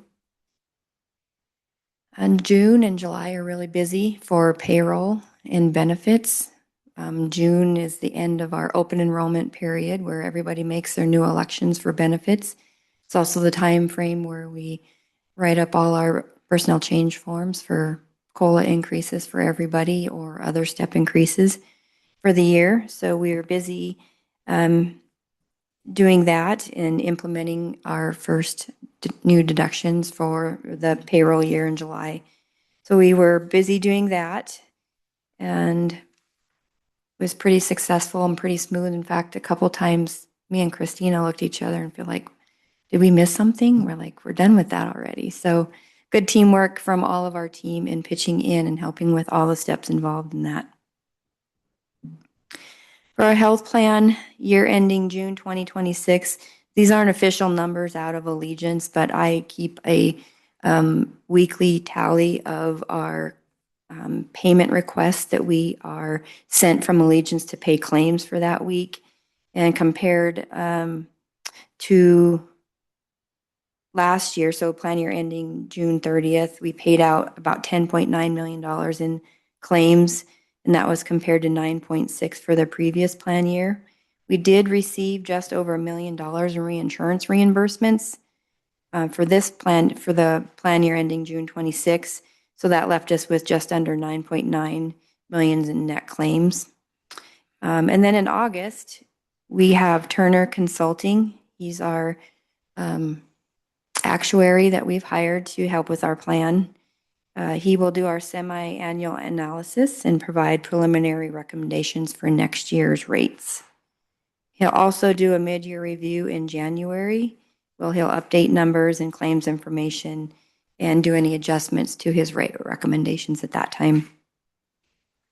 We also had an estimated plan savings of $186,000 from our 340B pharmacy program that we worked through peer review on that.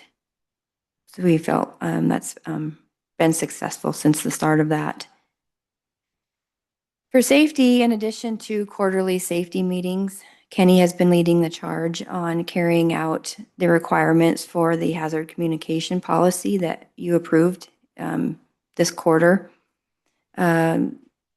She's had 2 trainings so far that include basically offered it to department heads, elected officials, and then the hazard communication officers that were appointed for each of the departments or offices. She'll have a 3rd one this week as well. And then Kenny, Brandy, and Shandy will be teaming up to go out to each of the departments and officers and help with their inventory of the hazardous chemicals, coming up with the documentation required for that, and then helping them write their hazard communication plan. There's some information there on snapshot for fiscal year 2026. I just kind of wanted to highlight the turnover rate for the past 12 months has gone down. It was 15.8% for the fiscal year versus 26 for last fiscal year. So we are improving we're hiring more and terminating or losing less throughout the year. So that was good. And gross earnings, you can just see there quickly for the fiscal year, just over 27.2 million versus 25.8 million for the previous fiscal year. For upcoming projects, we have our market survey that will start soon and ready to implement those recommendations with the first pay date in January. We'll also be working on adding position maintenance within Kronos UKG Ready. We have to continue with the hazard communication policy implementation. And then, this is kind of silly, but cleaning out our storage. We have a lot of records that we need to go through and purge if we're allowed through state records retention policies to get rid of those. And we're running out of room and our boxes are crushing. So it's going to be important that we get to that soon. And then we want to work on updating our pay plan guidelines. So do you have any questions for me? One question on your average head count. That seems higher than what I anticipated. We have had increase in numbers in our detention center when we've had less turnover. So I think with that averaged out over the year, it was higher than last year. Now, this is the total number of people? I'm thinking we were more in the neighborhood of 400. What am I missing there? No, that number is probably closer to like regular full-time employees.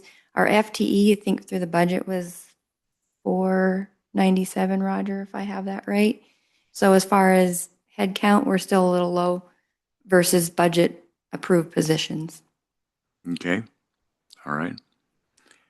And the big increase there is the extra people in the detention centers, what you're saying. It's not huge, but with that in combination of less turnover, I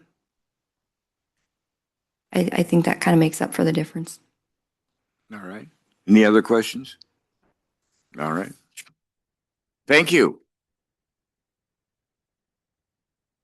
Extension service.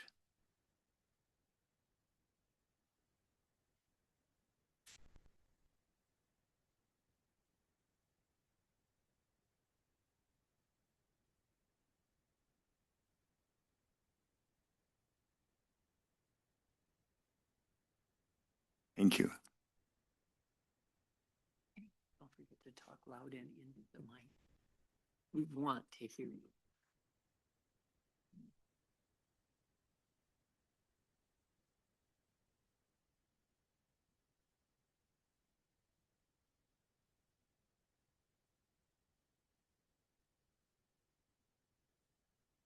Thank you, Mr. Chair and Commissioner Payne. I just have a few updates for you today from the Extension Office. So, State your name, please. sorry? State your name. Yes, thank you. I'm Sophia Franslivers from the Extension Office. I'm your agriculture agent. We have had some changes in our staffing in the last quarter. We have welcomed a new administrative assistant, Heidi Timmerman, on July 6th, but we did lose our 4-H agent on June 11th. So we are in the process of looking to rehire that position. And I'll go ahead and look at that page that I gave you, Mr. Chair and Commissioner. There is that position description that we have just received yesterday from our regional department head at MSU. And when you're able to review that, we will then need your signature to move forward. If you're willing to do that today or at a future point, our regional department head has also recently changed. So you might have remembered Dan Lucas. He was with us for many years. He retired this past month, and we now have Ben Hauptmann. He was also based in Phillipsburg, but he is excited to meet you when you are available. For the ag side of things, summer is our busy season. We've had over 300 different requests for questions from our residents, farmers, producers, and everybody in between. Many hay inspections we do with the noxious weed seed free forage program. And then we also did, at the end of May, have a distribution with the Montana DNRC Seedling Conservation Nursery and distribute those seedlings to help with growing trees in Lewis and Clark County. So we always, every year, partner with them and get that distribution out. So that is a team effort for sure. From our family consumer sciences and community vitality perspective, we're maintaining consistent strong people classes. Those are geared towards elderly, but any community in Helena and Augusta. Those run bi-weekly each. There's consultations that our agent provides for pressure canner testing, food preservation, safety, anything in that regard. And she is working hard on doing some of those YAM classes, which are youth mental health. So she's been prioritizing some of those as well as participating in the East Helena Community Review. From the 4-H side of things, we are in a bit of a loo right now because we don't have our 4-H agent, but the volunteers have really stepped up as they always do. We have some wonderful 4-H volunteers that run the program when we are not able to support them. And from the office, we're supporting them as much as possible. So myself and my colleague Jane and our administrative assistant are working hard to fill in those gaps. So I was definitely boots on the ground this summer with FAIR, more so than maybe we would normally, just to fill in those gaps, and it went pretty smoothly and pretty successfully overall. So Heidi was definitely thrown in right away 2 weeks before FAIR, and we're running smoothly from there. Do you have any questions? Let's talk a little bit about the numbers of 4-Hers that participated in the fair. Yes, Mr. Chair, I don't have the specific numbers because I don't run the program myself, but I do know that we have over 400 members of 4-H, and almost every single one of them participates in fair in some extent. Many of those 4-Hers are showing multiple animals, a lamb, a steer, and swine, and then are doing multiple indoor projects as well. We have a plethora of indoor projects where we do judging for those as well, and they have everything from babysitting, gardening, leadership, and anything in between. And how did the sale go this year compared to past? Have you got any numbers there yet? I haven't received the numbers yet on that. I think they're still putting those together and getting checks in from buyers, but it went really, really well. I heard something about 700, but we haven't quite finalized that yet. Well, if you could get those numbers to us, We'll have those to you next month for sure. All right. Anything else you got? Any questions? All right. Thank you very much. Let's go to finance.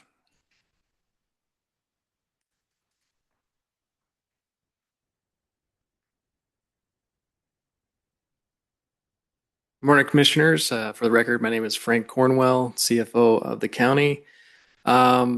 Just quick update. You've seen me quite a bit the last month or so, and you're going to see me again here in September to set the mill levies.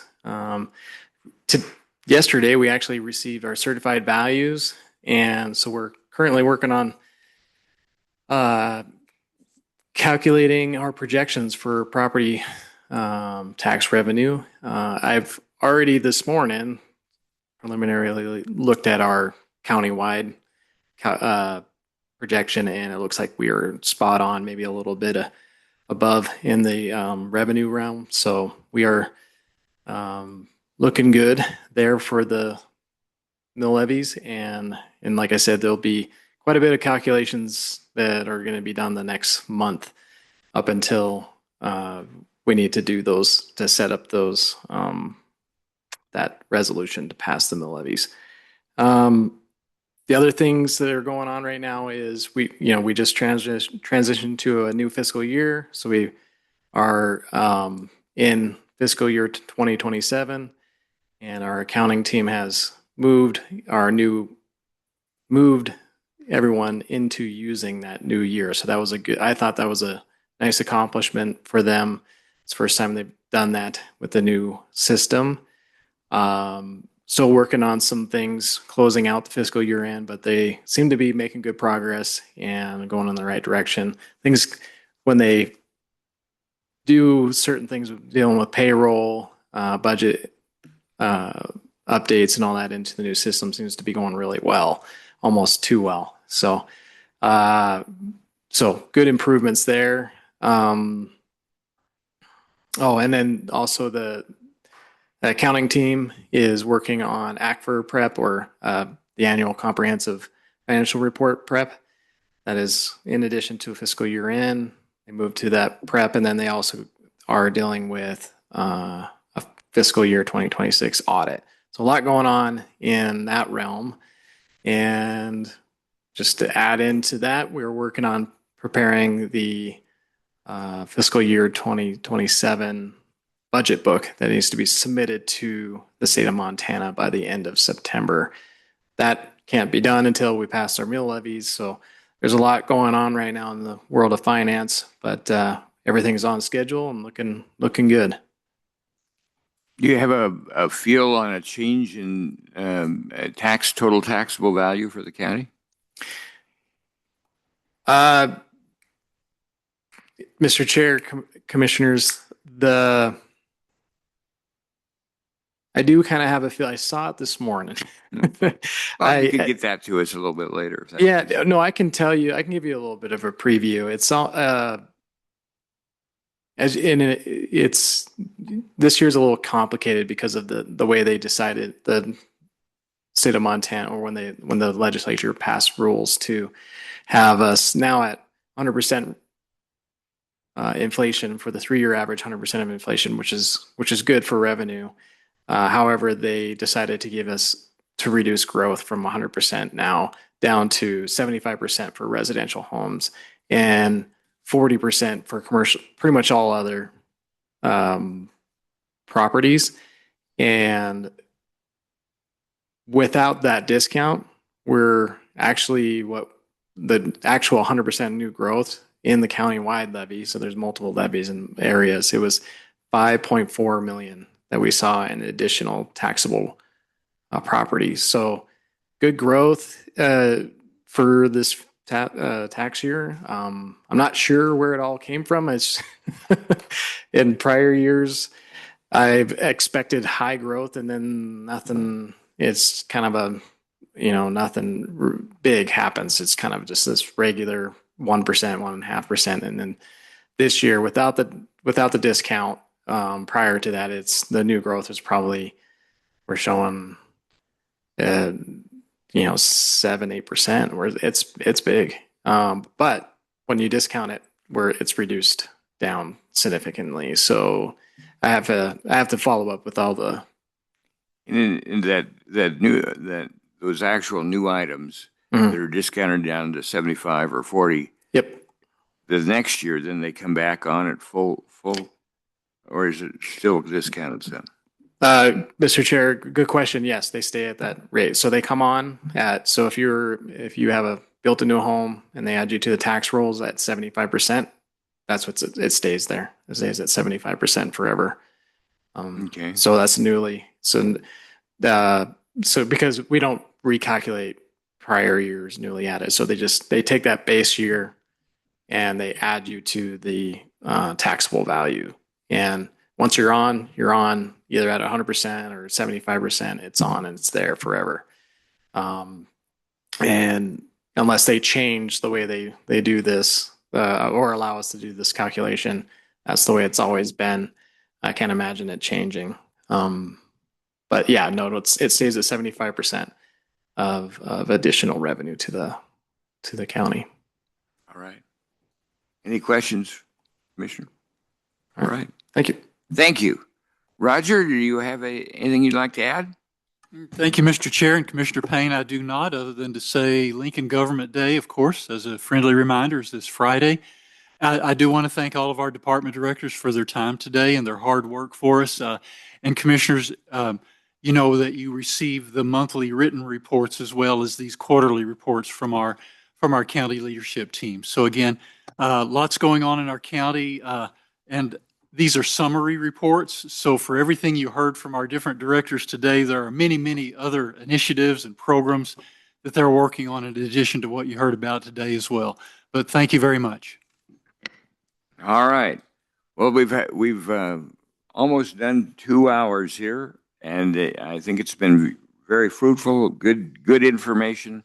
Want to thank again. I'd like to thank all the department directors and staff that brought these reports, and I just think there's a tremendous team here in Lewis and Clark County that works hard to perform well for the taxpayers. So we appreciate you all. Anything you'd like to add? Just one comment in that as a county commissioner, there is so much that I don't know. And so when you come up and give these reports, I think, aha, now I know who to ask or where to go to get the information. And it is really helpful. And I know we've sat through 2 hours of this, but it's what we have to do to educate the commissioners who were the ones that field the questions and take the heat, and people like good answers. So thank you for what you do. All right. Do we have any public comment? Is there any public comment? We always offer this opportunity at the end of any of our regular meetings for the public to comment on anything that is under the purview of this commission, but not on today's agenda. And we want people to feel like if they have something important that they'd like to have us pay attention to, that they can come and bring that to us at any time. So we always offer at the end of each meeting an opportunity for public comment. Seeing no public comment, we're adjourned.